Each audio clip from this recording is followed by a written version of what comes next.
Sirius Black Azkaban prison से कैसे निकला? मरोडस मैप को बनाने वाले 4 लोग कौन हैं? डर्लीज हाउस में 3 टीवी क्यों रखे होते हैं? लुपिन हैरी को बार बार चॉकलेट क्यों देता है? वीजली परिवार के अखबार में लगी ये फोटो इस मूवी के लिए सबसे इम्पोर्टेंट क्यों है? और इस मूवी में दिखाए गए creatures like Buckbeak and werewolf को कैसे प्रैक्टिकली क्रिएट किया गया था?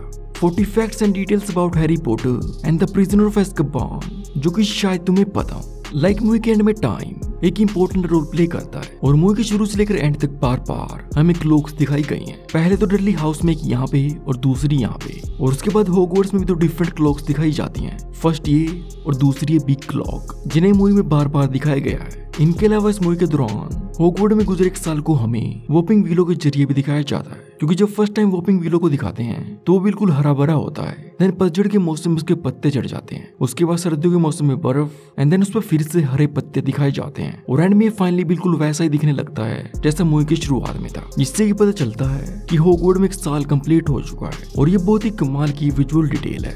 नंबर 3, सीरियस एंड लुपिन के नाम उनके एनिमल फॉर्म्स को फोरशैडो करते हैं, जिसमें सीरियस खुद को एक लार्ज ब्लैक डॉग में ट्रांसफॉर्म करता है, और रात को आसमान में जो सबसे ब्राइटेस्ट स्टार होता है तो उसे सीरियस कहा जाता है, also known as dog star. And Lupin एक लैटिन वर्ड लुपस से लिया गया है, जिसका मीनिंग होता है वुल्फ, एंड लुपिन एक वेयरवुल्फ है। तो ये हमें मूवी के एंड में जाके पता चलता है, बट इसका क्लेवर हिंट हमें इस सीन में दे दिया जाता है। जब लुपिन हैरी के सामने आता है तो उस टाइम बुगुट फुल मून में बदल जाता है, एंड फुल मून के इफेक्ट से लुपिन वेयरवुल्फ में ट्रांसफॉर्म होता है। फॉर एग्जाम्पल, इस सीन में जो फैट लेडी बताती है कि सीरियस ब्लैक कैसल में आ चुका है, तो उसके नेक्स्ट शॉट में हमें फुल मून दिखाया जाता है, और बैकग्राउंड में लुपिन अपनी वुल्फ फॉर्म में हाउलिंग करता है, जिसको बहुत से लोगों ने मिस किया होगा।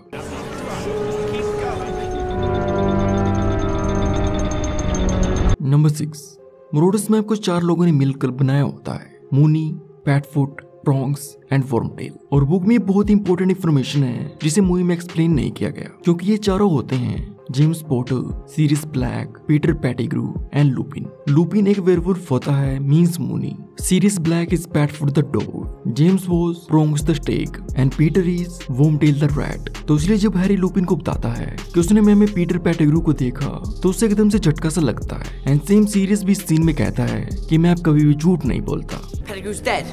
You killed him. No, he didn't. I thought so too until you mentioned seeing Pettigrew on the map. The map was lying then. Map never lies. क्योंकि इन्होंने ही मिलके मैप को बनाया होता है, और इसलिए उस पे इतना ज्यादा भरोसा करते हैं। और जो फर्स्ट टाइम हैरी मरोडस मैप को ओपन करता है तो उसमें न्यूट स्कैमेंडर का नाम भी आता है, जो कि फैंटास्टिक बीस्ट मूवी का main character and A friend of Dumbledore. Number 8, जब भी हरमाइनी क्लास में अचानक से अपीयर होती है तो उसके नेक्स्ट शॉट में हमें उसके गले में पड़ा टाइम टर्नर भी देखने को मिलता है, जिसको वो एकदम से छुपाती है। एंड हरमाइनी के इन सभी टाइम ट्रेवल सीन्स में बहुत ही कमाल के कैमरा वर्क का यूज किया गया है, जिसमें पहले तो हमें उसके एब्सेंस को दिखाया जाता है, और उसके नेक्स्ट शॉट में उसकी सडन अपीयरेंस। लाइक इस सीन में वो रोन के साइड में नहीं होती, बट जैसे ही कैमरा रोन पे फोकस करता है तो वो अचानक से अपीयर हो जाती है, और हर एक सीन में रोन की रिएक्शन कमाल की होती है। नंबर 10, नाइट बस में जो गार्ड एंड ड्राइवर होते हैं तो इनका नाम स्टेनली एंड अर्नी होता है, जो कि जेके रोलिंग के 2 ग्रैंडफादर्स के नाम है। एंड नाइट बस में सभी पैसेंजर्स के लिए रिमाइंडर्स लिखे होते हैं, जिनमें से फर्स्ट के बेड बस के साथ ही मूव करेंगे, जो कि होता ही है, एंड सेकंड के पैसेंजर्स बस ड्राइवर को बिल्कुल भी डिस्ट्रैक्ट ना करें, क्योंकि अगर इतनी स्पीड में किसी ने ड्राइवर को छेड़ दिया तो एकदम से एक्सीडेंट हो जाएगा। एंड नाइट बस में जब हैरी बताता है कि उसे लीकी कॉल्ड्रन जाना है तो श्रंकन हेड उसे पी सूप से वॉर्न करता है। The leaky cauldron. The leaky cauldron. Hey, if you have the pea soup, make sure you eat it before he eats you. और यहाँ आने के बाद जब हैरी को पी सूप ऑफर किया जाता है तो वो एकदम से ना बोल देता है। Pea soup. No thank you. Number 13, Dursleys house में अगर तुमने नोटिस किया हो तो 3 टीवी रखे होते हैं, एक डाइनिंग टेबल के पास, सेकंड सनरूम में एंड थर्ड लिविंग रूम में। एंड मूवी में तो इसके बारे में कुछ मेंशन नहीं किया गया, बट बुक में बताया गया है कि डडली को ज्यादा चलना पसंद नहीं होता, तो उसके एंजॉयमेंट के लिए ऐसा किया जाता है। और इसी सीन में जब 8 मार्च हैरी के पेरेंट्स के इंसल्ट करते हुए जेम्स की बात करती है तो उस टाइम पेटूनिया भी हंसते हुए उसका साथ देती है। बट जब 8 मार्च लिली की इंसल्ट करने लगती है तो उस टाइम पेटूनिया हंसना बंद कर देती है एंड मार्च को घूर के देखती है, मीनिंग कि हालांकि पेटूनिया अपनी बहन लिली से नफरत करती हो, बट फिर भी वो उसके बारे में बुरा नहीं सुन सकती और वो उसे मिस भी करती है, जो कि ये खुद हैरी को डेथली होलो पार्ट 1 में बताती है। You didn't just lose a mother that night in Godric's Hollow, you know. I lost a sister. Number 15, movie के एंड क्रेडिट्स में सभी कैरेक्टर्स को सेम साइज के फुटस्टेप्स के साथ दिखाया जाता है, बट जब रोबी कोल्ट्रेन का नाम आता है तो उस टाइम इन फुटस्टेप्स का साइज भी बढ़ जाता है, क्योंकि इनका कैरेक्टर हैग्रिड एक हाफ जायंट है। नंबर 16, बेहोश होने से पहले सीन में हैरी को अपने सामने एक चमकता हुआ स्टैग नजर आता है। इसका रीजन ये है, और ये बहुत से लोगों ने मिस भी किया होगा, कि जब भी फ्यूचर हैरी यहाँ पे अपना स्पेल यूज करता है तो उसके बीच में स्टैग का हेड नजर आता है, वो भी 2 बार, और सामने बेहोश होते हैरी को यही चीज नजर आती है। नंबर 17, जब शुरू में इन सभी को ट्रेन से हॉगवर्ट्स जाते दिखाया जाता है तो उस टाइम पूरे रास्ते प्रोफेसर लूपिन सोते रहता है, जिसकी वजह था फुल मून, क्योंकि इस दिन तारीख 1 सितंबर 1993 होती है, जिसकी रात को 2:30 बजे फुल मून था। तो फुल मून की वजह से हुई अपनी ट्रांसफॉर्मेशन के बाद लूपिन इस ट्रेन में बैठा होता है, और फिर एक्सोजन की वजह से वो ट्रेन में सोते ही रहता है। एंड मूवी के शुरू से ही लूपिन हैरी को कई बार चॉकलेट देता है और उससे कहता है Eat. You'll feel better. जिसका एक डबल मीनिंग होता है, क्योंकि बाद में हमें पता चलता है कि लूपिन एक वेयरवुल्फ है, एंड वेयरवुल्फ के लिए चॉकलेट एक टॉक्सिक का काम करती है। तो लूपिन अपने वुल्फ फॉर्म को सप्रेस करने के लिए ही बार बार चॉकलेट को खाता है। नंबर 19, ये ऐसी one and only Harry Potter movie है जिसमें वोल्डेमॉर्ट की लिविंग फॉर्म में कोई भी अपीयरेंस नहीं होती, बस उसकी मूवी पेंटिंग दिखाई गई है इस सीन में। And I think that's why ये ऐसी one and only Harry Potter movie भी है जिसमें एक भी कैरेक्टर की डेथ नहीं होती, क्योंकि वोल्डेमॉर्ट का होना मींस डेथ। नंबर 21, स्क्विडिच गेम के दौरान हैरी के अगेंस्ट जो सीकर होता है तो वह सेड्रिक डिगोरी, जो कि इस मूवी में मेंशन नहीं किया जाता, जिसको गॉबलेट ऑफ फायर में रॉबर्ट पैटिंसन ने प्ले किया है। नंबर 22, जब लीकी कॉल्ट्रॉन को फर्स्ट टाइम दिखाया जाता है तो उस टाइम ये wizard a brief history of time book को पढ़ रहा होता है बाय स्टीफन हॉकिंग, जो कि एक अर्ली फोरशैडोइंग थी कि एंड में टाइम एक इंपॉर्टेंट रोल प्ले करेगा। एंड देन इसके बाद जब नेक्स्ट विजर्ड को स्पाई करते दिखाया जाता है तो इस वाइन बोतल को अपने इस कपड़े में गायब कर देता है, और ये छोटी छोटी मूवमेंट से हैरी पॉटर की इस मैजिकल दुनिया को कमाल का बनाती है। नंबर 24, जैसे ही Harry and Hermione time travel करना शुरू करते हैं तो तभी से बैकग्राउंड में एक कांस्टेंट टिकिंग भी शुरू हो जाती है, और ये टाइम ट्रैवल खत्म होने के बाद ही बंद होती है।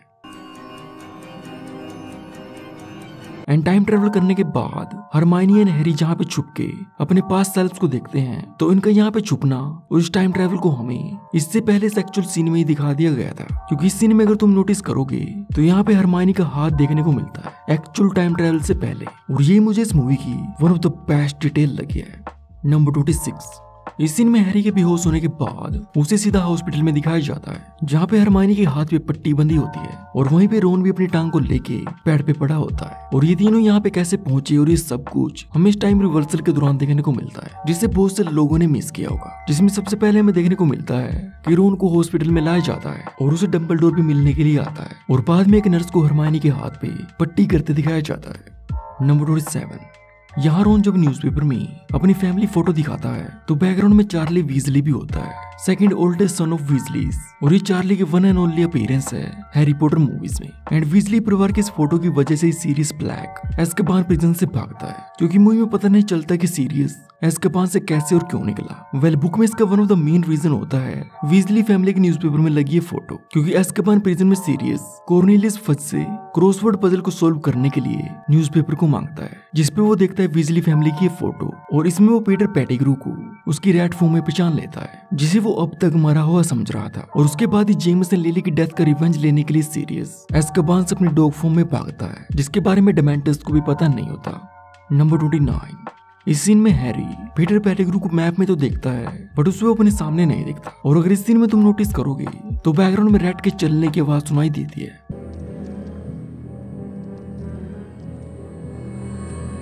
नंबर 30, ओपनिंग सीन में हैरी अपने अंकल को स्कूल के लिए एक फॉर्म साइन करने को कहता है बट वो नहीं करता। एंड देन लेटर पेरेंट और गार्डियन के साइन ना होने की वजह से हैरी को हॉग्समीड में जाने को नहीं मिलता। एंड मूवी में दिखाया नहीं गया बट इस बुक के एंड में हैरी का लीगल गॉडफादर होने की वजह से सीरियस ब्लैक हैरी के इस फॉर्म को साइन करता है, और टीचर्स उसे एक्सेप्ट भी कर लेते हैं क्योंकि उन्हें सीरियस की सच्चाई पता होती है। And that's why upcoming parts में हैरी को हॉग्समीड विलेज में बिना किसी रोक टोक के जाते दिखाया गया है।